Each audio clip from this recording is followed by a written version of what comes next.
السلام علیکم اسٹوڈنٹس، آج ہم نیکسٹ نظم آپ کی اسٹارٹ کر رہے ہیں جو آپ کی اردو کی بک میں جو ہے انکلوڈ ہے۔ نظم ہے ہماری دنیائے اسلام، اور دنیائے اسلام نظم جو ہے اس کو پاکستان کے قومی شاعر علامہ محمد اقبال نے تحریر کی ہے۔ یہ ان کے مجموعہ کلیات اقبال سے ماخوذ ہے۔ آپ سیالکوٹ میں پیدا ہوئے، لاہور سے ایم اے کیا، انگلستان سے وکالت اور جرمنی سے پی ایچ ڈی کیا، واپس جو ہے لاہور آ گئے اور وکالت کا پیشہ اپنایا۔ مغربی و مشرقی علوم پر اچھی خاصی دسترس تھی۔ اقبال نہ صرف ایک اچھے قانون دان، سیاست دان، صوفی، تحریک پاکستان کی اہم شخصیت بلکہ پاکستان کے قومی شاعر کا درجہ بھی دیا گیا ان کو۔ اقبال نے مسلمانوں کو مسلمان بننے اور خود کو پہچان کر عشق رسول صلی اللہ علیہ وسلم پر یقین اور کمال کے راستے پر چلنے کا سبق دیا۔ ان کے مجموعہ کلام میں بانگ درا، ضرب کلیم، بال جبرائیل اور ارمغان حجاز شامل ہیں۔ یہ میں نے آپ لوگوں کو ان کا تھوڑا مختصر جو ہے وہ تعارف بتایا ہے، اور اب جو ہے ہم جو ہے نظم پڑھتے ہیں، سٹارٹ کرتے ہیں۔ کیا سناتا ہے مجھے ترک و عرب کی داستاں، مجھ سے کچھ پنہاں نہیں اسلامیوں کا سوز و ساز۔ یعنی علامہ اقبال نے جو ہے مسلمانوں کو خواب غفلت سے جگایا تھا۔ تو اس شعر میں جو ہے وہ فرماتے ہیں کہ مسلمانوں کو کسی بھی طرح اپنے آپ کو الگ الگ نہیں سمجھنا چاہیے۔ مطلب پنہا کہتے ہیں چھپا ہوا، اور سوز و ساز کہتے ہیں غم اور خوشی یا دکھ سکھ کو۔ تو یہ کہہ رہے ہیں کہ ترک اور عرب کا کیا جھگڑا ہے، یہ عربی اور اجمی کا جھگڑا ہے۔ عرب کے لوگ غیر عرب کے لوگوں کے علاقوں کے مسلمانوں کو اجمی کہہ کر فرق ڈالنے کی کوشش کرتے ہیں اور اپنے عربی ہونے پر فخر کرتے ہیں۔ ایک بڑا عرصہ ترکیوں نے دنیائے عرب پر حکومت کی تھی، اسی وجہ سے عرب اور غیر عرب ہونے کی وجہ سے نفرتیں اور عداوتیں پیدا ہونے لگیں۔ علامہ اقبال فرماتے ہیں کہ مجھے مسلمانوں کی حالت زار کا پتہ ہے، مجھ سے کوئی بات پوشیدہ اور چھپی ہوئی نہیں ہے۔ ترکی اور عربی کی داستان اب پرانی ہو چکی ہے۔ حکمت مغرب سے ملت کی یہ کیفیت ہوئی، ٹکڑے ٹکڑے جس طرح سونے کو کر دیتا ہے گاز۔ گاز کہتے ہیں تیزاب کو۔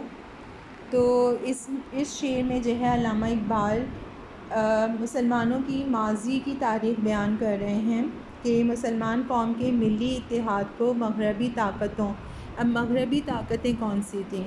یہودی تھے، عیسائی تھے اور غیر مسلم۔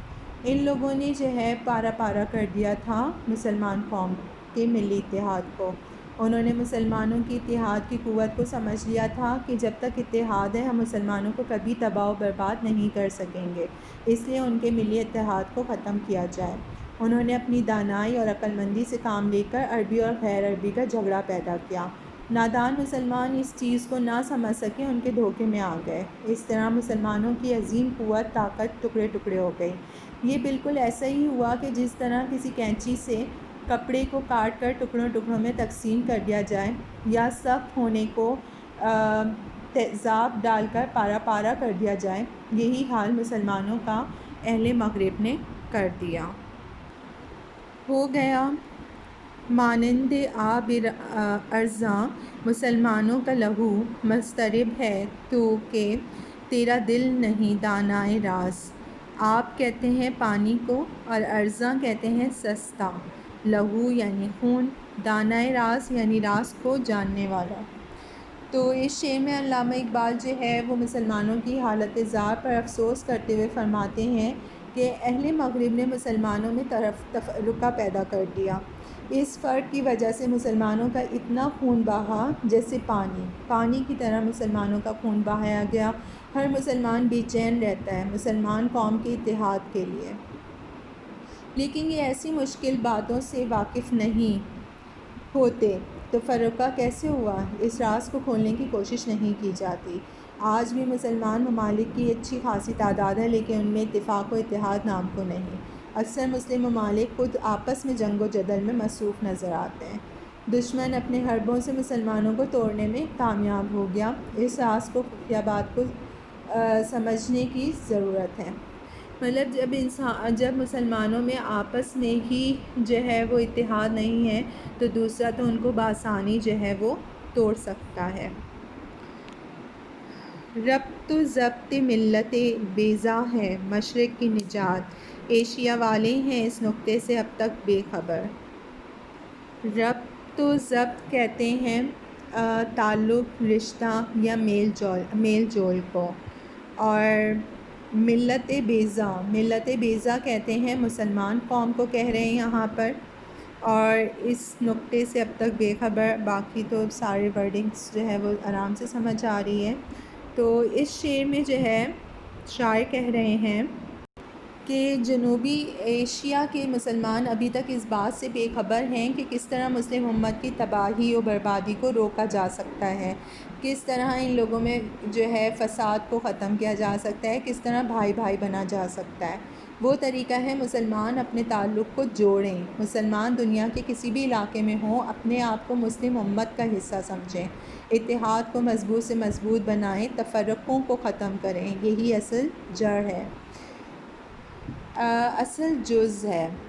مثالی اتحاد کو سامنے لائیں، اہل مغرب کی تمام چالیں ناکام ہوتی جائیں گی اور اہل مشرق یعنی مسلمان ان کے ریشہ دانیوں سے چھٹکارا حاصل کریں گے۔ ریشہ دوانیوں یعنی ان کی چالاکیاں، جس طرح وہ آپ جو ہے مسلمانوں میں فساد ڈال رہے تھے تو ان سے جو ہے چھٹکارا حاصل کر سکتے ہیں۔ علامہ اقبال کا شکوہ یہ ہے کہ ہم ایک قوم ہی نہیں رہے، اس لیے تباہ و برباد رہے ہیں۔ ایک متحد ملت بن جائیں گے تو کوئی ہمیں تباہ و برباد نہیں کر سکتا۔ ایک ہو مسلم حرم کی پاسبانی کے لیے، نیل کے ساحل سے لے کر تابر خاک کاشغر۔ یعنی جو ہے یہ علامہ اقبال کی اس نظم کا سب سے مقبول و مشہور شعر ہے۔ زیادہ تر ہم یہ شعر سن رہے ہوتے ہیں کہ اس میں مسلمانوں کو ایک ہو جانے کی، ایک مسلم امت میں بدل جانے کی، متحد ہو جانے کی دعوت دے رہے ہیں تاکہ حرم مبارک کی جو ہے حفاظت کی جا سکے۔ حرم سے مراد کیا ہے کہ خانہ کعبہ اور مسجد نبی صلی اللہ علیہ وسلم کی۔ تو یہاں علامہ اقبال حرم کا مطلب اسلام بھی لے رہے ہیں کہ حرم کا تحفظ اسلام کا ہی تحفظ ہے۔ یہودی اور عیسائیوں اور جو اسلام کے خلاف ہیں اور وہ ان کی مطلب مسلمانوں کی نشانیوں کو مٹا دینا چاہتے ہیں، اس لیے مسلمانوں کی بڑی تعداد جو دریائے نیل کے ساحل جو کہ مصر میں بہتا ہے، یعنی مصر سے لے کر کاشغر تک پھیلے ہوئے ہیں۔ یہ ملک چین کا سرحدی شہر ہے۔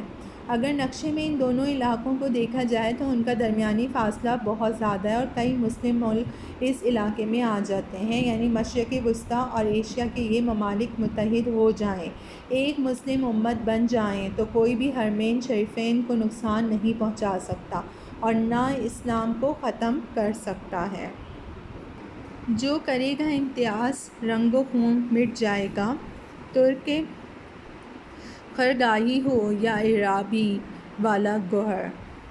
یہاں خرگاہی کا مطلب بہت بڑا خیمہ ہے، اور عرابی یعنی عربی کو کہہ رہے ہیں، اور گوہر کہہ رہے ہیں موتی کو۔ تو اس شعر میں علامہ اقبال مسلم امت کو ایک ہو جانے اور اتحاد قائم کرنے کی دعوت دے رہے ہیں کہ ہم میں جو تفریق کرے گا، جو تفرقہ ڈالے گا کہ یہ گورا ہے یا کالا ہے، یہ افریقی نسل کا ہے یا عربی نسل سے ہے، یہ اجمی ہے، یہ غلام ہے، یہ آقا ہے، خواہ وہ بڑے بڑے خیمے لگائے ہوئے ترک ہوں، خواہ وہ موتیوں جیسے چمکتے دمکتے عربی ہوں، الگ الگ رہیں گے، ایک دوسرے سے امتیاز برتیں گے، یعنی ایک دوسرے سے فرق برتیں گے تو بالآخر آپس میں لڑتے لڑتے ہی ختم ہو جائیں گے، اس لیے دشمن کی چالوں سے باخبر رہو۔ نسل اگر مسلم کی مذہب پر مقدم ہو گئی، اڑ گیا دنیا سے تو مانند خاک رہ گزر۔ یعنی جو ہے اس شعر میں جو ہے علامہ اقبال مسلم قوم کو ایک تاکید کر رہے ہیں، ایک میسج دے رہے ہیں کہ اگر ہم نے رنگ و نسل کو اپنے مذہب پر فوقیت دے دی، یعنی ہم نے اپنے مذہب کو زیادہ اہم جانا، یعنی ہم تفرقہ میں پڑے ہوئے ہیں جبکہ ہمارا مذہب ہمیں فرقوں میں بٹنے کی اجازت نہیں دیتا، رنگ و نسل کو فوقیت دینے کی اجازت نہیں دیتا۔ تو اسلام کی ابتدا میں بے پناہ کامیابیاں وسیع عریض علاقوں کی فتوحات مذہب پر عمل کرنے کا نتیجہ ہی تھیں۔ اب ہم مذہب کو الگ رکھ کر رنگ و نسل، علاقوں، زبان کی بنیاد پر فیصلے کر رہے ہیں تو ہمیں تباہ و برباد ہونے سے کوئی نہیں روک سکتا۔ دنیا سے اس طرح اجڑ جائیں گے جس طرح راستے کی مٹی ہوا کے زور پر اڑ جاتی ہے، کوئی ہمارا نام لینے والا نہیں ہوگا، اس لیے اللہ کی رسی کو مضبوطی سے تھامے رہو۔ اس پوری نظم سے جو ہے ہمیں کیا مطلب جو ہے سمجھنے کو ملا ہے کہ مسلمان جو ہے وہ گزرتے وقت کے ساتھ ساتھ بدحالی کا شکار ہوتے جا رہے ہیں۔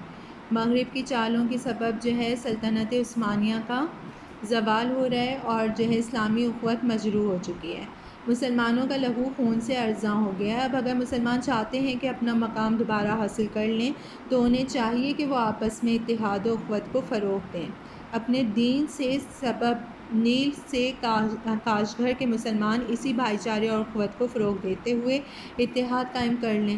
تو کیا ہوگا اس سے کہ جو ہے وہ اسلام کے لیے جو ہے پھر کچھ کر پائیں گے، ورنہ جو ہے اسی طرح سے لڑ کے مر جائیں گے۔